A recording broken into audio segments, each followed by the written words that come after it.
Hello, it's John Gibbons from the Anfield Wrap, and we're giving you a little bit of a taster of some of our premium video content. So as you know, every week we put some content out for free, but other stuff is available for our subscribers, either here on YouTube or through the app itself. We're often talking about the games, as the games come thick and fast at the moment. So we're doing previews, we're doing reviews of the games, and one of the shows that we do, which is very popular, is called The Report, where Mr. Neil Atkinson delves into the stats of the team, so figures out what West Ham are all about, what Liverpool have to look out for, and how we might be able to beat them and get through some of their deficiencies in their team. So we thought we'd put this one out for free. I'd say a little bit of a taster of what we do over on Tour Player. So hope you enjoy. Here's the show, Up the Reds. Hello and welcome to The Report on West Ham United.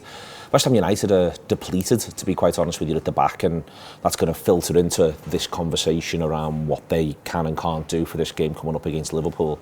The thing to point out, and it'll come through when we talk about the team style, is that West Ham's defending has been improving from the start of the season. They were depleted from the very first game at the heart of that defence, and they still are to a significant extent. You can see the trend line coming through the back end of last season, where they were beginning to leak more and more goals in the league. I think that was in part the hangover and the intensity of the Europa League run, but I think it was also just simply the number of games that these sides have played and gone on.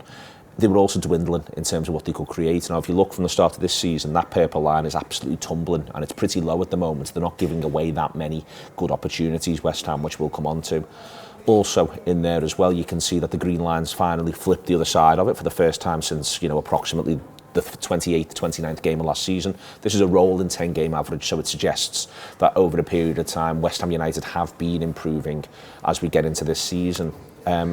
The attack is not flying. XG per shot of 0.08 puts them in the 5th percentile, really, really low.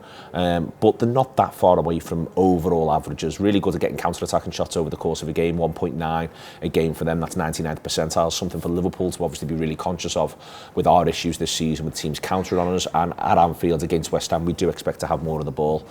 What else can you see in there? It's not like they're piling crosses into the box or anything like that. Box cross 34%, 31st percentile for that. Set piece XG, you think, oh well, they're good at them. 0.24 a game, 40th percentile. That's not absolutely flying, but then maybe they're just not getting that many because they're not up in opposition halves. What's really interesting though, and for us to consider with what's coming at Anfield, is this. This is West Ham against the league average on defending. As you can see, the right-hand side of this radar is about what sides are managing to do, and West Ham are performing absolutely brilliantly. The left-hand side of the radar is about style. So ultimately, XG conceded 0.81 a game so far over the 10 matches this season, 95th percentile in Europe. XG per shot conceded 0.08, 98th percentile across Europe's top 5 leagues. Shots conceded 10.7, 77th percentile. Counter-attacking shots conceded 0.7, 89th percentile. Clear shots conceded 1.3, 98th percentile. Set piece XG conceded 0.14, 100th percentile. It's a phenomenal overperformance defensively from West Ham, which is interesting in the context of the idea that they've been lacking centre-halves over the course of the campaign. What we can see though from the left percentile, from the left-hand side of the radar, where, for instance, in passes per defensive action, they are in the number 1 percentile in the country, is they're absolutely passive. Defensive distance, number 1 percentile across the top 5 leagues in Europe, not in the country. Aggression, 0 percentile, 0 percentile in terms of their aggression and the way in which they conduct that sort of thing. Opposition passing percentage, 83, 5th percentile. This is the absolute opposite to the game that we've just faced against Manchester City. It's hard to almost put into words how much it is the opposite, but the thing that you have to be clear on is there's more than one way to skin a cat. We've just praised them for how low the XG conceded is and how low the XG per shot conceded is. David Moyes' job is not to entertain me. There might be mild concerns if David Moyes' job is also not to entertain the West Ham United supporters, but they know where they are and they know what they're about with him. You can see it again in defensive activity there. Look how below average, how black many of those squares are in terms of where they do defend, where they do the work. Bits and pieces are in their own half, but even that's not bright red. They are a very, very passive unit who get themselves organised and go from there. They played against Southampton, game just gone. Southampton won, West Ham United won. Probably deserved to just about win the game in terms of chances created, and they continue to push until the final whistle, which is more than Southampton did.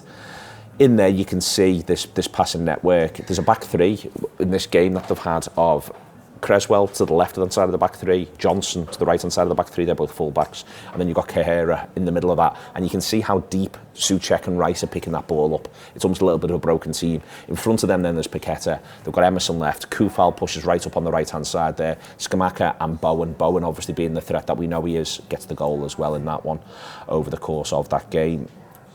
I wouldn't normally show you this, it's almost in a way StatsBomb's most boring graphic, but I've sort of put it on there on the formations just to basically say this is a back five, and then it's 2 defensive midfielders in front, then it's 2 attacking midfielders, and then it's a centre forward as far as StatsBomb observes the behaviour, but also look at the bench.